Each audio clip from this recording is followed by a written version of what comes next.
É um prazer poder compartilhar com vocês hoje a minha experiência como pesquisador que reside no estado de Massachusetts. 26 anos que eu moro no estado. Antes disso, eu morei na capital dos Estados Unidos, em Washington.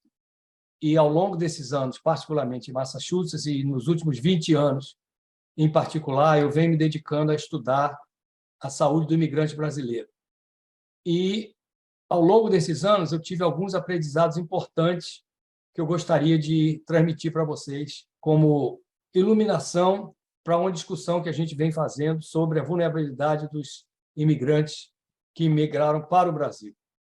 Então, a primeira delas que eu aprendi, que eu acho que é importante a gente sempre procurar entender, é a trajetória dos imigrantes. Procurar saber com detalhe como é que eles chegaram no Brasil.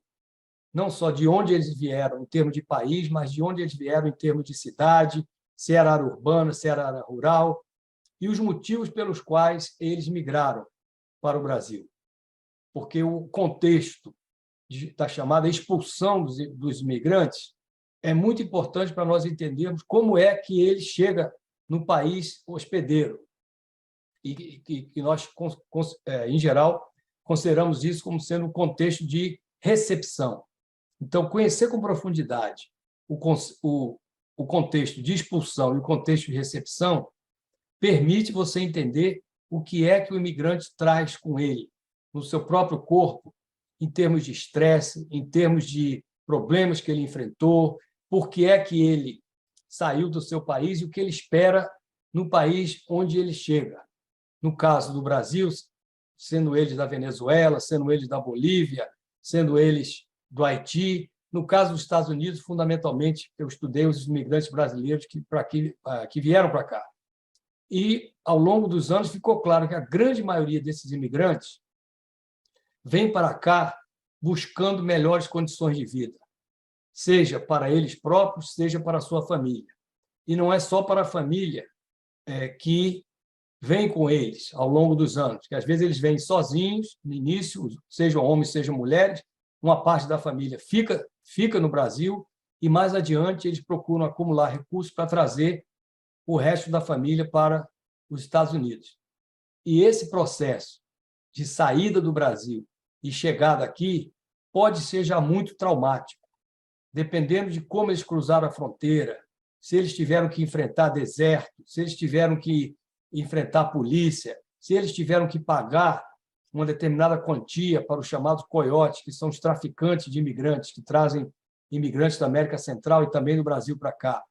Se eles chegaram de avião ou vieram por terra. Qual foi o sofrimento que passaram para entrar nos Estados Unidos? E eu verifiquei logo no início que muitos deles, ao entrar nos Estados Unidos, passaram por processos de perseguição ou tiveram casos de estupro, seja de pessoas da família, seja de pessoas que estavam com eles nos grupos quando eles imigraram, que causaram muito trauma, além de violência, porque esses traficantes, em geral mexicanos, eles tratam esses indivíduos praticamente como se fossem animais. Eles colocam esses indivíduos em casas na fronteira norte do México e, muitas vezes, você tem que entrar num carro, você tem que entrar numa mala do carro, sem saber exatamente onde você vai, e, ao atravessar a fronteira, um outro coiote, um outro traficante te recebe, e aí você entra para dentro dos Estados Unidos. Em geral, os brasileiros vêm pelo Texas, e muitos deles andam pelo deserto, e, portanto, já sofreram muito. E muitos deles não sabiam disso, muitos deles não sabiam desses detalhes todos, achavam que ia ser mais fácil. E, quando vem com crianças, que é o que aconteceu mais recentemente, nos últimos anos, pior ainda, porque aí existe a separação das famílias, das crianças, das mães. Enfim, em resumo, o processo de saída do Brasil, o itinerário que eles cumprem para chegar em alguma parte dos Estados Unidos onde eles querem morar, pode ser a Flórida, pode ser Nova York, pode ser a Califórnia, pode ser o próprio Texas, e, no meu caso, eu conheço com mais profundidade os que vieram para aqui, para Massachusetts, para o estado de Massachusetts, em geral, na grande região metropolitana da cidade de Boston, que é a capital do estado.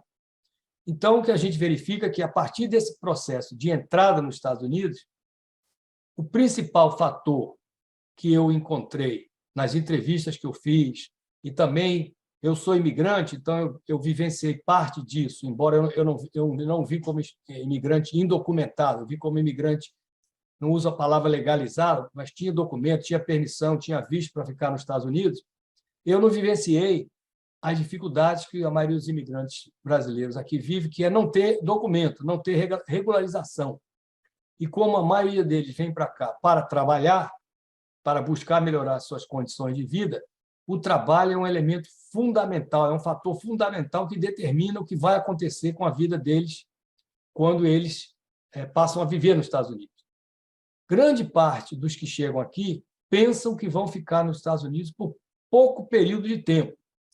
E eles pensam que vão trabalhar muito, acumular muitas riquezas, acumular dinheiro, seja para pagar dívidas no Brasil, seja para comprar um carro no Brasil, seja para ficar nos Estados Unidos e ter melhores condições de vida, comprar uma casa, etc. e tal.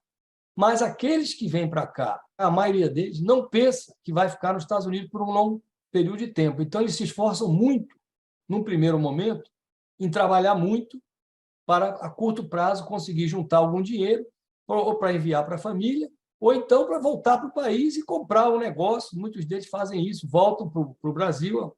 Nós temos muitos mineiros aqui, cerca de 50%, mais ou menos, dos imigrantes brasileiros em Massachusetts são de Minas Gerais, do Vale do Rio Doce, a região de Valadares e região, mas que se estende até o Espírito Santo. Então, é o caso aqui que nós temos muitos mineiros, muitos capixabas e também imigrantes de toda a parte do Brasil.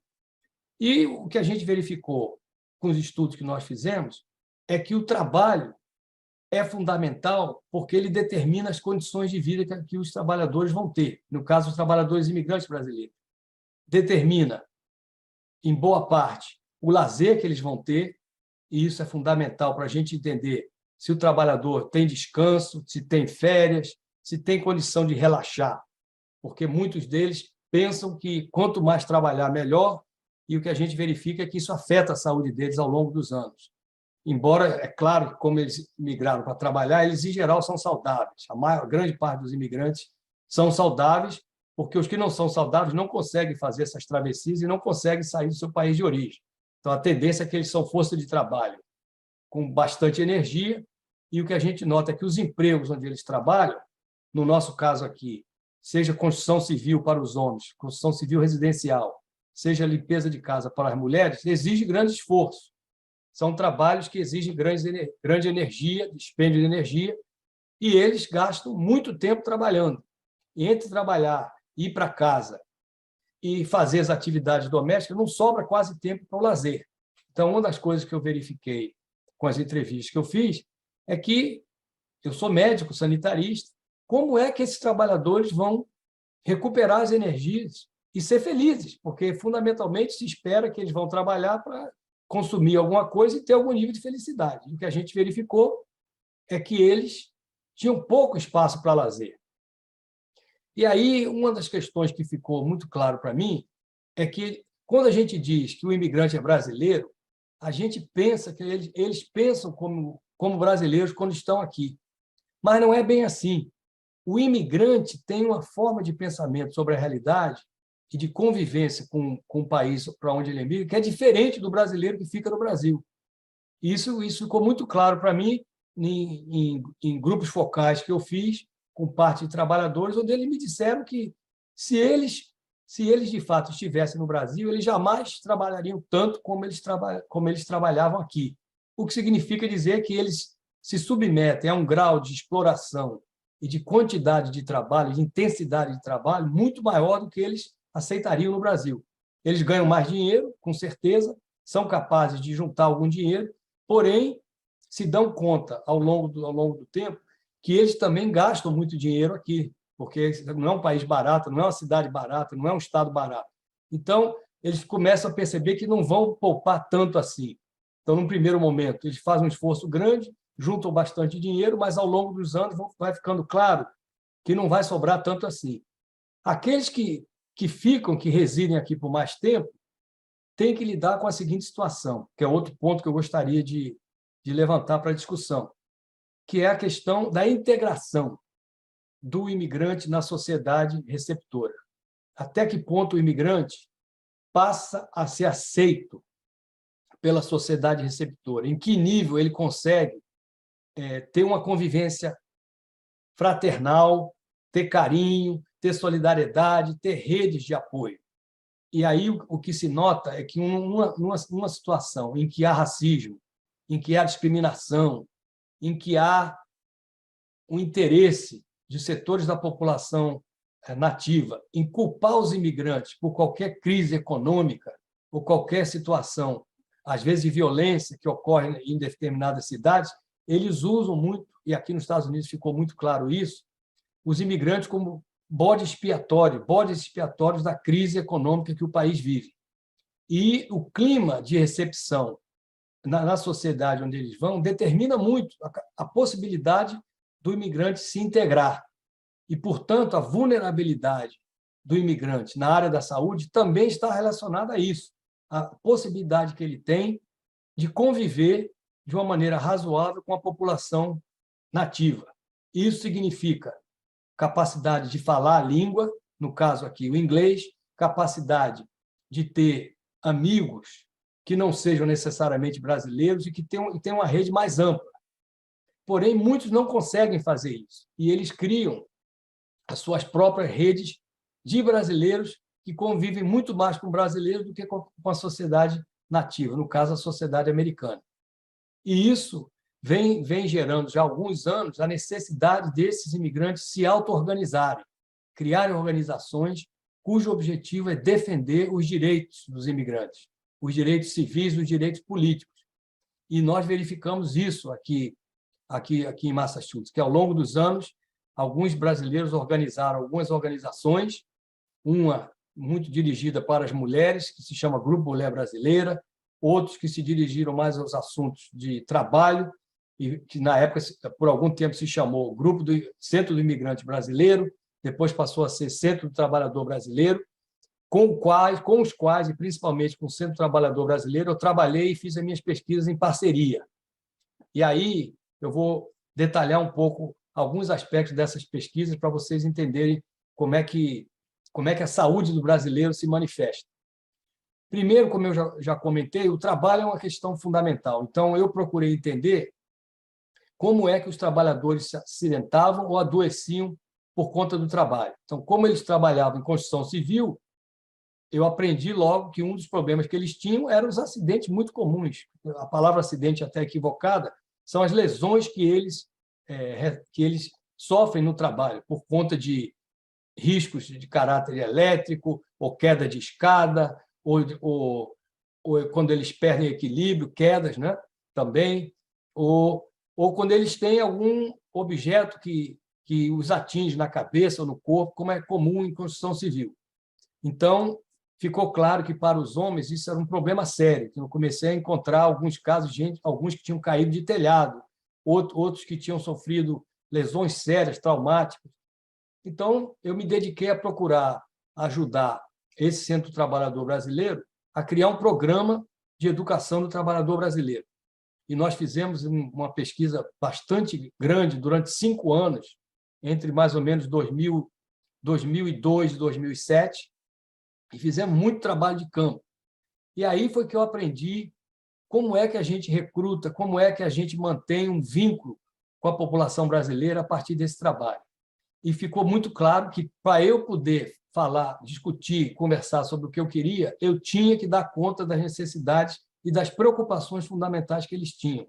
E a preocupação fundamental era a migração, era regularização de documentos, era acesso à carteira de motorista para que eles pudessem dirigir sem ser importunados pela polícia. Era o problema das deportações, que aqui, nesse período que eu trabalho com os imigrantes brasileiros, muitos foram deportados. Como eu mencionei antes, houve perseguição, houve discriminação, e os brasileiros viviam com muito medo, porque eles não têm a documentação e eles tinham praticamente se esconder em vários momentos para não serem descobertos como indocumentados. Por outro lado, outros viveram aqui por décadas sem ter documento e participavam de eventos, foram para a Assembleia Legislativa, para a Câmara de Vereadores, foram lideranças, e nunca foram importunados, porque ninguém perguntava se eles tinham documento ou não. Então, a questão da regularização dos chamados papéis, como a gente chama aqui, é fundamental para dar melhores condições de segurança, de estabilidade para o imigrante. Porque a vida do indocumentado, do ponto de vista financeiro, pode até ser boa, mas do ponto de vista da saúde mental é complicada, porque os indivíduos estão sempre com pressão ou com possibilidade de serem deportados. Muitas vezes, houve casos aqui que havia rumores de que ia ter uma batida da polícia de imigração.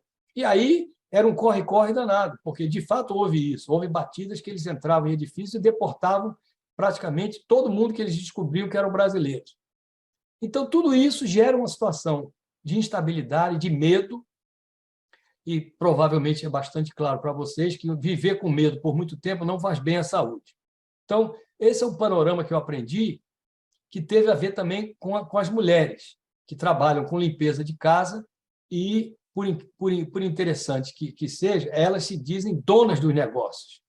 E aí a situação interessante é que elas limpam as casas, os donos das casas não sabem que elas consideram que isso é um negócio, e o negócio para elas é, na verdade, ter o calendário de limpeza das casas, que em inglês a gente chama schedule. E então elas ficam com um controle bastante grande sobre a relação com os donos das casas, recebia o dinheiro do dono da casa e pagava um valor menor à chamada ajudante, que em inglês a gente chama helpers. Aqui se acha dona do negócio é que determina quanto ela vai dar para as ajudantes. E as ajudantes trabalham mais, depois de um certo tempo, a dona do negócio já não limpa mais casa e ela fica só dependente dessas ajudantes para limpar as casas e ela fica com a maior parte da verba. E isso ficou claro para mim que era uma situação injusta e que a gente precisava fazer alguma coisa sobre isso. Quando a gente entrevistou e fez as pesquisas, ficou claro que havia uma situação de uma certa exploração de brasileiros com brasileiros, que, aliás, é muito comum também. Os brasileiros não são necessariamente solidários uns com os outros. Existe também competição, existe também exploração da fraqueza dos outros, porque sabem que a situação é insegura e então se ameaça. Muitas vezes os donos, por exemplo, de empresas de construção civil ameaçam os trabalhadores, não pagam salário. Teve vários casos no Centro Trabalhador Brasileiro onde os trabalhadores trabalhavam e não recebiam salário nenhum. Então, eles iam ao centro para se queixar disso. Então, voltando à situação das que limpam casas, que não são propriamente domésticas, seriam praticamente diaristas, como a gente chama no Brasil, elas conseguem acumular bastante dinheiro, mas nós percebíamos que tinha exploração e percebemos também que elas usavam químicos à base de cloro, de amônia, que afetavam a saúde delas. Então, a partir dos estudos que nós fizemos, dos inquéritos que nós fizemos, nós propusemos a elas, com esse grupo Mulher Brasileira, que se criasse uma cooperativa de mulheres brasileiras que fizessem limpeza não usando esses produtos que a gente sabia que causavam danos à saúde. Porque a minha formação é em saúde do trabalhador e eu fui bem educado numa universidade, num campus da Universidade de Massachusetts, e aprendi que havia possibilidade de eliminar ou reduzir o uso de substâncias tóxicas. Então, a gente pesquisou e encontramos aqui uma brasileira que tinha uma visão razoavelmente boa do ponto de vista ecológico, ela já não usava esses químicos, então nós procuramos, com a ajuda dela, criar alternativas desses produtos químicos para limpeza. E elas criaram, então, diversos produtos à base de vinagre, à base de o que a gente chama em inglês baking soda, que é o que a gente usa para cozinhar muitas coisas no Brasil, e alguns produtos que davam um certo cheiro aromático, como hortelã, que elas incluíram. Então, elas fizeram, elas mesmas, os produtos baseados em receitas que elas descobriram, de gente que já fazia isso, e, basicamente, voltaram a limpar as casas usando os produtos antes da gente ter os chamados produtos químicos, que são os produtos que a maioria de nós usa. Só que, para quem trabalha limpando 7, 8, 10 casas por dia, essa exposição a esses químicos acaba causando danos à sua saúde. Então, outro aspecto da saúde dos imigrantes que nós aprendemos, que tem a ver com o trabalho, é a exposição aos produtos químicos. No caso da construção civil, era mais relacionado aos chamados acidentes físicos ou de segurança. No caso das mulheres, era mais a exposição a esses produtos químicos. e também as posições com as quais elas trabalhavam. Posições muito difíceis de você limpar uma casa e ter que se agachar e ter que esfregar bastante por várias horas durante o dia, e elas acabavam desenvolvendo o que a gente chama lesão por esforço repetitivo, que no Brasil a gente chama Ler-Dort. Enfim, então essas foram as questões ligadas ao trabalho. E aí ficou claro para mim, e para nós, era uma equipe, na verdade, que trabalhou nisso, que era importante ver o que acontecia na vida fora do trabalho. E aí que foi ficando claro a necessidade de nós entendermos o que é que eles faziam quando eles não estavam trabalhando. Aí apareceu a importância das igrejas. As igrejas são e sempre foram o ponto de ajuda para todo tipo de ajuda que o imigrante necessitava. E que eu acredito é o caso que vocês vão encontrar também no Brasil. Os imigrantes constroem redes de solidariedade muito a partir das igrejas. E no caso aqui dos Estados Unidos, no caso de Massachusetts, igrejas evangélicas. E esses pastores, às vezes com igrejas pequenas, às vezes com igrejas grandes, construíram uma verdadeira rede de apoio, seja para buscar trabalho, seja para buscar assistência médica, seja para lidar com problemas familiares. Então, as igrejas se tornaram um polo importante. Além dos grupos que eu já mencionei, as igrejas se tornaram um polo importante de aglutinação dos brasileiros, e nós frequentamos diversas dessas igrejas para recrutar os brasileiros para participar do nosso estudo. E, além de eles fazerem entrevistas, nós os entrevistamos no Centro Trabalhador Brasileiro, nós também entrevistamos eles, muitos deles em igrejas, e, através do contato que nós fizemos com os padres e pastores, tivemos um apoio importante de poder ter a solidariedade deles para que a gente pudesse recrutar e ter a confiança, porque isso foi um processo longo de convivência que nós tivemos com vários deles e permitiu que a gente pudesse falar, por exemplo, depois da missa, falar do que a gente queria fazer, convocá-los para participar das nossas pesquisas, e foi assim que a gente conseguiu, eu considero, um grau razoável de participação e de confiança. Então, através desse projeto, nós conseguimos também recrutar brasileiros imigrantes para se tornar parte da pesquisa. Não foi só feito pela universidade, eu recebi verbas do governo federal e a gente contratou uma equipe todos nós éramos brasileiros imigrantes, alguns profissionais, médicos, que inclusive estavam nos Estados Unidos fazendo o chamado doutorado sanduíche ou doutorado, e alguns que eram membros da comunidade. E a gente fez um trabalho importante de treinamento de lideranças para que elas pudessem reproduzir o conteúdo da nossa pesquisa nos ambientes de trabalho. Então, isso foi uma coisa que deu bastante fruto.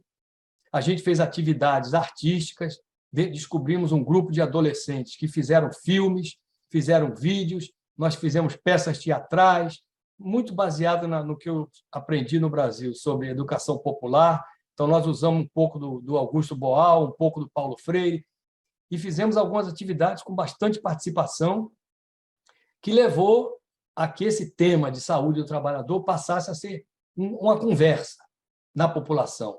Nós tivemos muito contato com a imprensa brasileira aqui, a imprensa chamada imprensa étnica. Nós tivemos um programa de rádio durante 5 a 6 anos, onde a gente conversou muito sobre todo tipo de problema que a população vivia.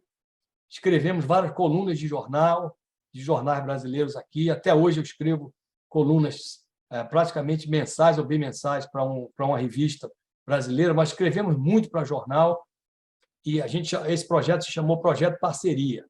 E justamente a ideia era fazer uma parceria entre esse Centro Trabalhador, a Universidade de Massachusetts. Na época eu trabalhava no campus de Lowell, há muito tempo, há cerca de 11 anos eu estou no campus em Boston, no campus de Boston, e nós fizemos parceria com um centro de saúde da cidade de Lowell, com um centro comunitário de saúde, semelhante ao que nós temos no Brasil, um centro de saúde, e algumas organizações ONGs que trabalhavam com a questão de saúde do trabalhador.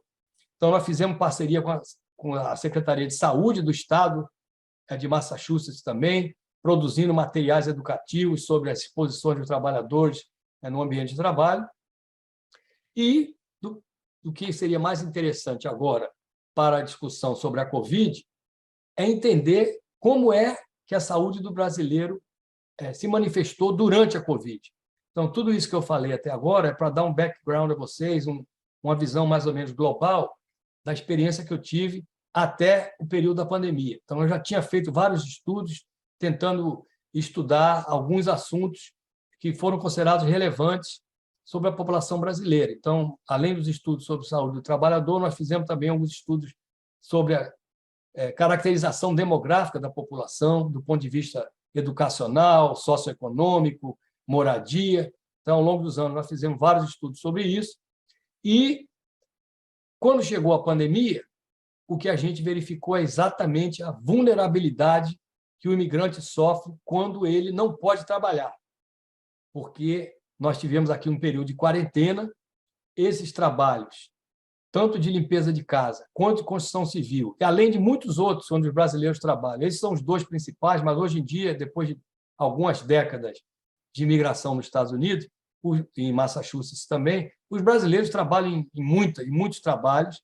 Nós já temos uma segunda geração de brasileiros nascidos aqui, temos uma geração que a gente chama de 1,5, que chegou aqui como crianças e cresceram aqui, foram para a escola secundária aqui e tiveram algumas dificuldades para entrar na universidade, então nós tivemos um problema de acesso à universidade, toda uma luta para garantir que eles tivessem acesso à universidade, mesmo sem ter o chamado Green Card, que é o documento que eles precisam para ter direitos como imigrante, vamos dizer assim, não cidadão, mas como imigrante.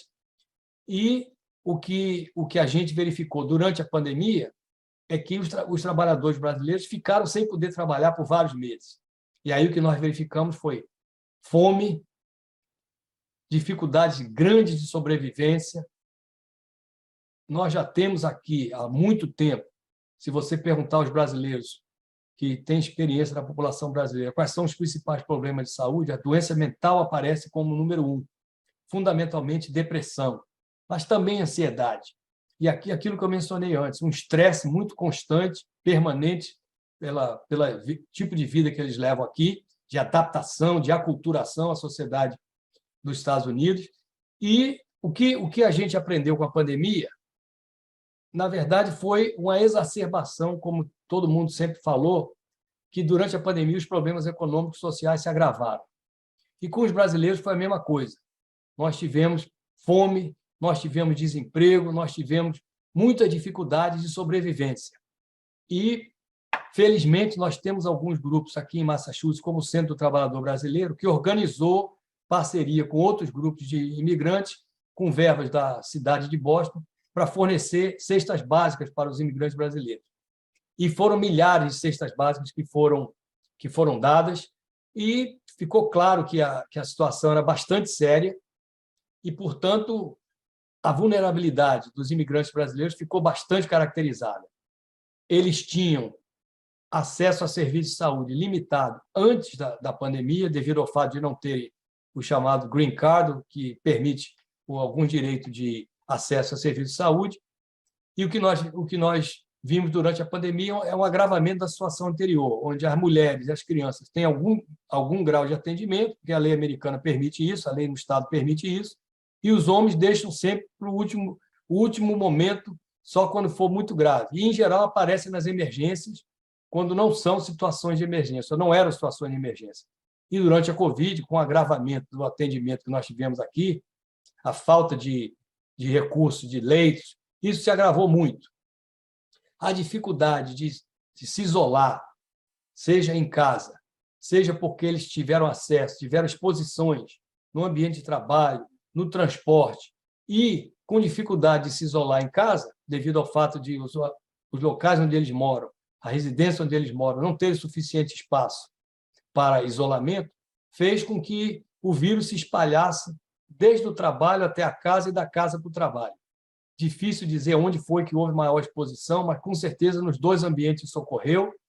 Então, nós tivemos muitos casos, não tivemos muitas mortes, mas tivemos muitos casos de Covid.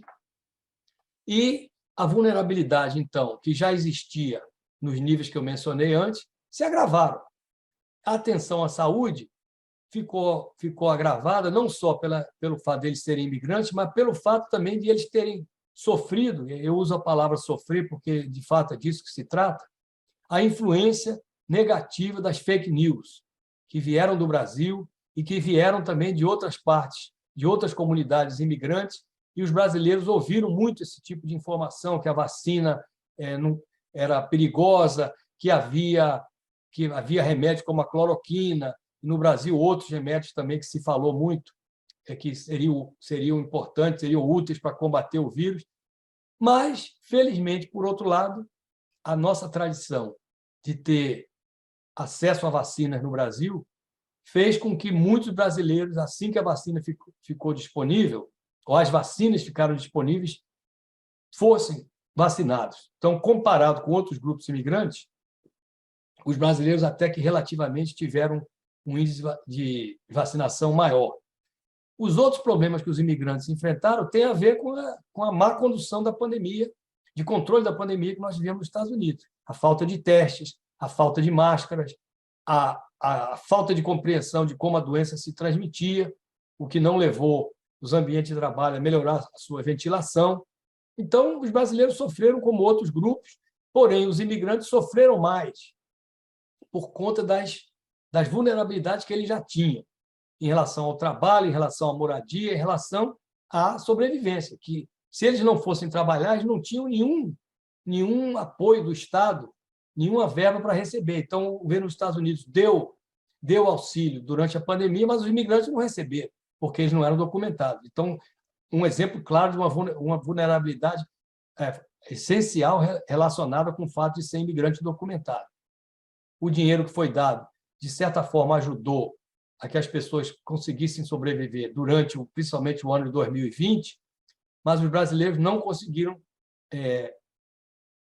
ter acesso a isso e poder usufruir dessa verba que foi um quebra-galho razoável, não foi uma verba insignificante. E, portanto, quer dizer, em resumo, o que a gente pode dizer é que tudo isso que eu mencionei em relação à trajetória da imigração, à integração na sociedade americana, a capacidade de ter bons trabalhos, de ter estabilidade, de ter acesso ao consumo que é esperado, que eles esperam que vão ter aqui, determina bastante as suas condições de saúde. E, durante a pandemia, o que nós vimos é que essas debilidades, essas vulnerabilidades que eles tinham antes, se agravaram muito. Mais recentemente, com a diminuição das restrições, voltaram a trabalhar e, de novo, passaram a ter acesso à renda que eles tinham. E outro aspecto que eu não mencionei, mas que é importante caracterizar também, é a volta dos imigrantes. Muitos dos imigrantes que moravam aqui há muito tempo voltaram para o Brasil quando eles perceberam que a economia brasileira melhorou. Foi o caso do segundo governo Lula, principalmente, quando se falava que a economia brasileira estava bombando, enquanto aqui a crise chegou antes, no ano de 2008, 2009, 2010. Então, eu conheço vários brasileiros que retornaram ao Brasil porque ficaram cansados também de morar aqui.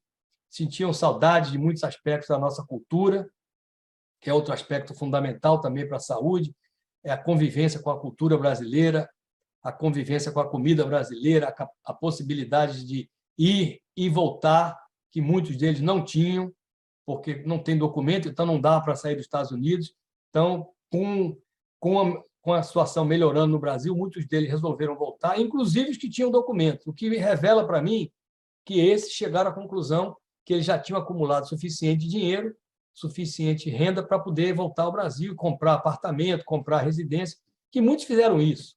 Então, nós temos o imigrante, que é a grande maioria, que vive uma situação de bastante dificuldade, praticamente, como a gente fala aqui, salário a cada mês, mas existem alguns que se tornaram donos de negócios, que enriqueceram, que criaram negócios aqui nos Estados Unidos, na área da construção civil, na área da limpeza de casa. Então, nós temos, de fato, em Massachusetts, uma variedade de situações. Não é como na Flórida, quando existe o que eu diria os 3 andares da sociedade brasileira, o andar de cima, o andar de meio e o andar de baixo. Aqui é mais o andar de meio, o andar do meio e o andar de baixo, mas muitos prosperaram. E essa prosperidade dos que conseguiram crescer aqui faz com que muitos que ficam no Brasil, estavam no Brasil, escutam isso e tenham vontade de vir para cá. Mais recentemente, essa imigração aumentou de novo, que eu já tinha vivido isso no final dos anos 80 e no período do governo Collor, e agora, mais recentemente, depois da crise econômica, política, social do Brasil, vem aumentando de novo a grande quantidade de brasileiros que têm saído do Brasil. E, no caso aqui de Massachusetts, não tem vindo só o andar de meio, o andar do meio e o andar de baixo. Tem vindo também profissionais que tinham profissões importantes no Brasil, que podem ter perdido o emprego, profissionais como advogados, muitos médicos querendo sair, e também gente que vendeu seus negócios e veio morar aqui. Então, mais recentemente, nós estamos enfrentando de novo uma situação de gente que chegou aqui pensando que ia conseguir trabalhar nos empregos que tinha no Brasil, achando que ia poder validar os diplomas e não estão conseguindo fazer isso. Então, é uma situação que a gente precisa compreender que entre os imigrantes existe uma diferenciação e a gente precisa entender como é que essa diferenciação se dá no país receptor. E sem falar que também existem questões raciais. A maioria dos brasileiros que vêm para cá se consideram brancos e aqueles que são negros sofreram um grau de discriminação maior do que aqueles que têm a pele mais clara. Todos são mais ou menos discriminados como imigrantes, mas o brasileiro não se diferencia muito dos outros grupos, a não ser que as pessoas conheçam que no Brasil se fala português e não se fala espanhol. Então, para o americano e para os serviços estatísticos dos Estados Unidos, o brasileiro não é latino. O brasileiro é um indivíduo à parte, porque nós não falamos espanhol. Para ser latino, tem que ser considerado um país de fala hispânica. Então, o brasileiro é um grupo meio à parte. E ele procura se diferenciar dos latinos porque ele sabe que o latino é um andar de baixo. Então, o próprio brasileiro não tem muita solidariedade com os latinos. E entre os brasileiros existe também muita disputa, muita competição, e nós já encontramos várias vezes casos que o pior inimigo do brasileiro imigrante é o outro brasileiro imigrante que resolve levar vantagem, tirar vantagem do seu status irregular. Então, era mais ou menos isso que eu queria colocar para vocês hoje. Eu espero que essas colocações ajudem a que a gente possa fazer um debate produtivo, que possa comparar, de certa maneira, a realidade desses brasileiros imigrantes para cá com os que estão imigrando para o Brasil. Eu acredito que existem muitas situações parecidas, porque o imigrante sempre é um indivíduo que largou a sua terra de origem, largou a sua pátria e vai viver em outra pátria. E esse processo de adaptação, de vivência em outro país, traz situações muito comuns em várias partes do mundo. Eu não acredito que a situação do Brasil vai ser muito diferente, embora, como eu mencionei antes, o contexto de recepção determina bastante o grau de vulnerabilidade que esses imigrantes vão ter. Obrigado.